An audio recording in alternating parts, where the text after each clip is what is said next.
হরে কৃষ্ণ। আজকে একটি দাদরা তালের তেহাই দেখাবো। এটা কীর্তনের মাঝখানে বাজাতে পারেন বা কীর্তনের শেষেও বাজাতে পারেন। ধা ধা তে তে তে তে তা ধে তে তে টে। ধা একসাথে হচ্ছে দুটির সাথে। ধা তে তে তে টে তা আবার ডুগির সাথে বাজাতে হবে। ধে টে তে টে। ধা তে টে তে টে তা ধে টে তে টে। ধা তে টে তে টে তা ধে টে তে টে। ধা তে টে তে টে তা ধে টে তে টে। ধা তে টে তে টে তা ধে টে তে টে। ধা তে টে তে টে তা ধে টে তে টে। ধা তে টে তে টে তা ধে টে।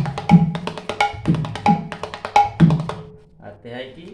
ধা তে রে কেটে তা তে রে কেটে ধা তে রে কেটে ধা তে রে কেটে ধা তে টে ধা তে টে ধা। এই বলটাই আমি শিখিয়েছিলাম এর আগে। ধা তেরা কেট তাক তেরা কেট। ধা তেরে কেট তাক তেরে কেট। ধা তেরে কেট তাক তেরে কেট। দুবার করে বাজাতে হবে। ধা তেরে কেট ধা তেরা কেট তাক তেরা কেট। ধা তেরা কেট তাক তেরা কেট।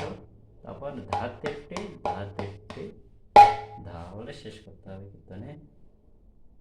আমি দেখাচ্ছি। ওহে বৈষ্ণব ঠাকুর দয়ার সাগর এ দাস করুণা করি। ওহে বৈষ্ণব ঠাকুর দয়ার সাগর এ দাস করুণা করি।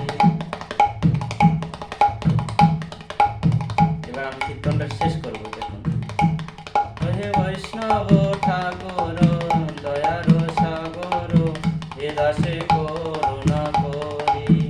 ওহে বৈষ্ণব ঠাকুর দয়ার সাগর এ দাসে